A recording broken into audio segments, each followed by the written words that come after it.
For many, this sport is about the trophy.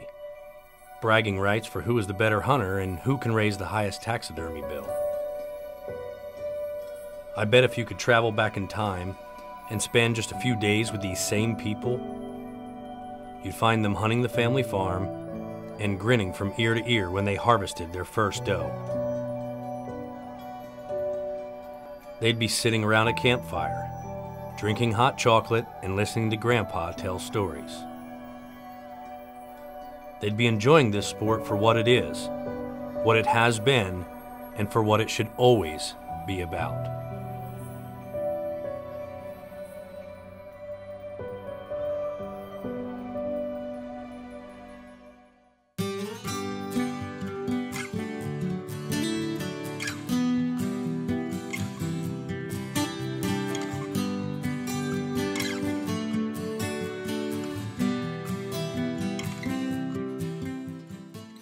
For Foot and I, this season was full of laughs, and one of our most memorable yet.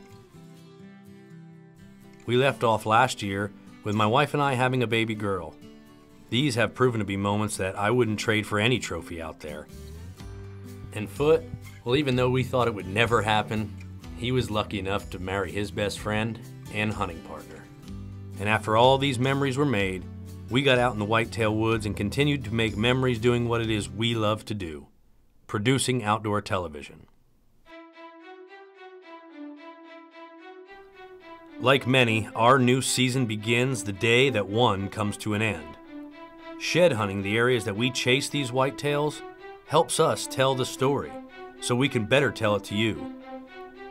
We have so much to learn about these animals: dietary needs, reproduction, disease, personalities and behavior, weather and moon phase effects, antler growth, all the what, where, and whys of the whitetail woods.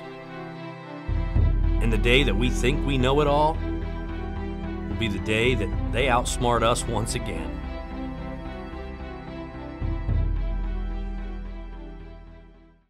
It's funny how during this time of year and the changing of the seasons, the snow and the ice begin melting away the frigid winter, and the skies begin to regain their color. And in a blink of an eye, you're right back out there braving the dog days of summer, putting sweat equity into your hunting areas, hanging tree stands, clearing brush, trimming shooting lanes, watching over your food plots, and taking inventory of your deer herd, putting out mineral and checking trail cameras, preparing for opening day. Each year we feel like kids at Christmas, just waiting for that day when you can feel that same feeling you get every year. And in most cases, it's no different than those in the past, but it feels like the first time, every time. Day 1, Ohio, 2013 season. The spot I chose to hunt tonight is your typical transition between bedding and feeding. Got a knoll about 200 yards roughly behind us here. That's kind of a southwest face to it, and they just always bed down up through there. And they feed right through these open hardwoods to get to the food plot we put in here a couple of years ago. So absolute perfect setup. Got a road system through here for four-wheelers and UTVs and stuff, and these deer just use the heck out of this road system. I've got a 15-yard shot to this road, and I know I've got all kinds of trail camera pictures that they run this road system right to the food plot. So Ohio, deer season is on. Man, I am a happy dude.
I am telling you.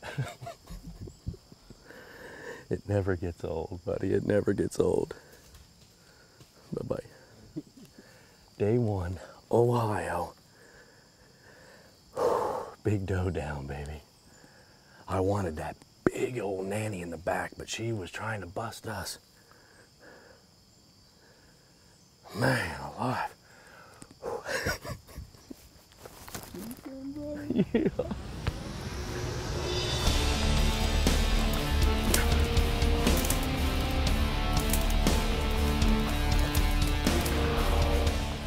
Well, I just officially opened up my season here, 2013, with a big old mature doe here in Ohio.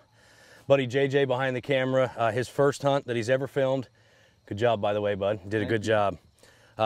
It's been just exciting. We've seen so many deer in just this short time. I'm only here for 2 days, and I'm excited to see what the rest of the season has to offer. Time to get her taken care of and make the trek back to Illinois. Very, very cool. Well, my season kicked off just right in Ohio. Got a chance to spend some time on buddy JJ and got him up in a tree to film his first ever hunt. So there was a lot of really cool memories made, and it was sending me into November to meet up with my buddy Foot with high hopes. You know, we always look forward to that trip every year, and of course you always look forward to the rut. Well, this year proved to be one of the toughest ruts we have ever seen hunting the Midwest and really anywhere in the country. But deer movement was slow, weather patterns were crazy, and you know, the moon phase just hit us wrong for this year's rut, which we knew going into it. But for the month of November, your hopes are always high. But to be completely honest, this year's November Ohio hunt just beat us up.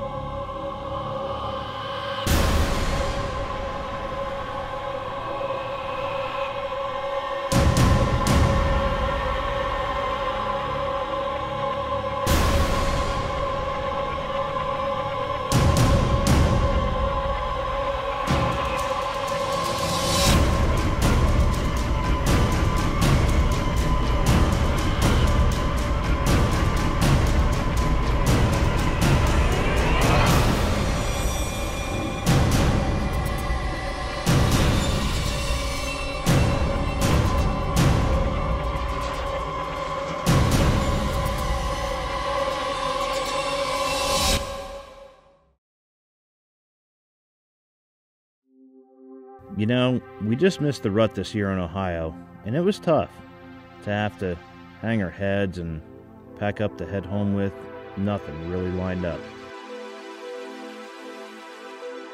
But when I got back, I pushed myself to check a few of my hot spots and pull the cards from my coverts. And when I did, there he was. I didn't waste any time. I went and hung a stand that night, and with hopes that this could actually turn our season around, I was up in a tree that very next day.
believe I was able to draw it back on that deer. Oh my God. Oh my God, it's been such a tough year.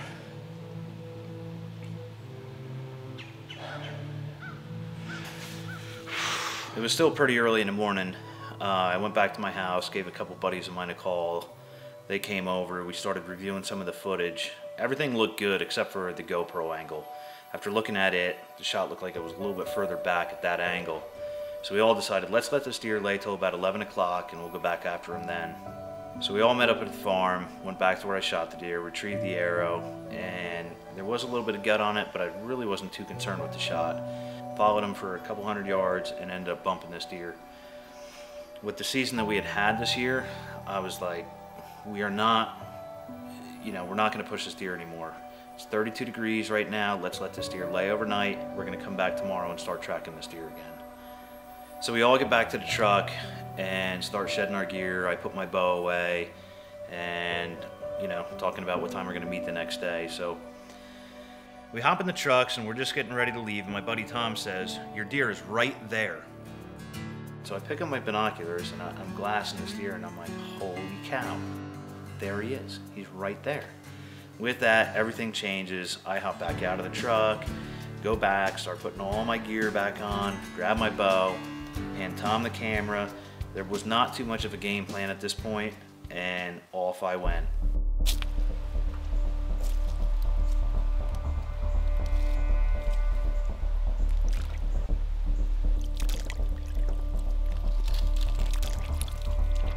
So I'm really not 100% sure what I'm doing at this point, and I'm able to get down into this creek bed.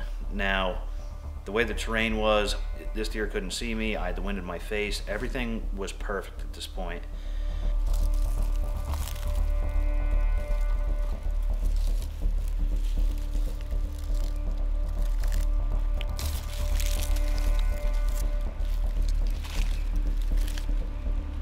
When I popped up over the hill, I had this deer at 30 yards, and everything changed right then and there. I couldn't believe it.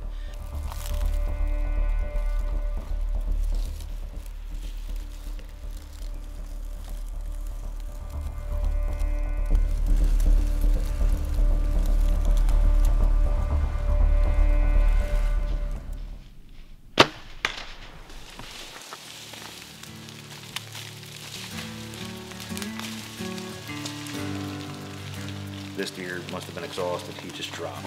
I could not believe it. I was like, are you kidding me? The deer gods are with us this year. This was the toughest year, and I'm really happy that I got to share it with a couple of people that were there with me. My brother, my friend Tom, and especially my nephews Eric and Brandon. I tell you what, that was one heck of a hunt, one that I'll never forget. So,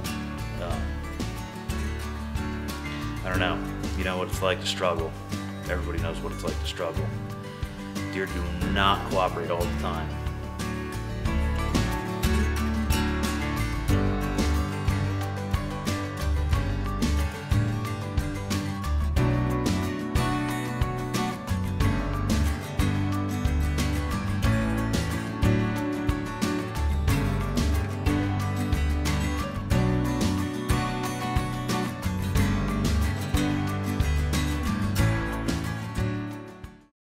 As another whitetail season comes to a close for us, we can't help but give it one last shot.